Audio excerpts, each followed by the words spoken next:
Have you got any kind of filing system on your phone or whatever way you do it that makes you find something relevant to the kind of speech or whatever you're doing? What I do is I use Apple Notes, where I deliberately note this is not something I recommend. It's just my preference to do it. I do not find anything on it. Okay, I know. Sorry, I mean I've got a document called Adding Humor. All right, and I just pop anything that happens into it on that, but I don't file it within that because I think I've got the kind of a creative enough mind that something I can see anywhere on it I might be able to use at some stage, kind of thing. And I can also just scroll through, etc. I would probably add something, maybe once a day to that Adding Humor file. And if you want, I can see whether I popped in yesterday or the day before in the second one we're chatting. But basically, what I suggest is that when you see something funny, listen to it and record it. You don't know when you're going to use it.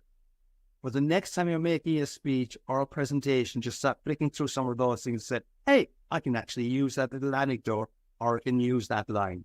That's why I suggest you do these kind of things. The other thing I do a lot of is when I see something on social media, I'll just take a quick screenshot of it and possibly use that presentations from time to time. I tend not to use PowerPoint at all, but if I'm using a program, if I'm doing a program actually on adding humor to your presentation, I do need to use PowerPoint, all right, to explain things more clearly. And some of the things might pop up will be just little tweets or comments I've seen online that I have saved.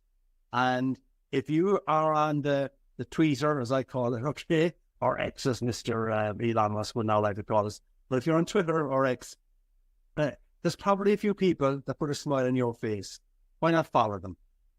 One of the ones I love to follow is there's a lady called Sarcastic Mammy on it, okay? And I don't know what kind of relationships you're in, Roy, but anyone who's in a relationship here will appreciate this one.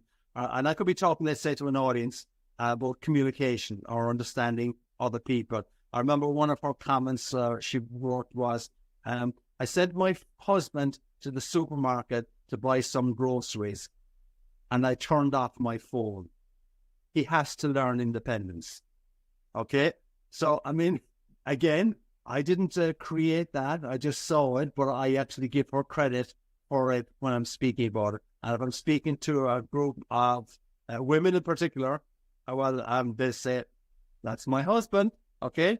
So, and then there's another one in terms of communication the other day that I saw was my wife said, you're not listening to me at all, are you? To which I thought, whoa, that's a funny way to start a conversation. So I mean, like, anyway, so and I can say, look, I saw this on Twitter. I saw this comment on Twitter, etc. But if you're in a relationship, everyone can actually relate to that kind of commentary as well. I didn't create it. I captured it.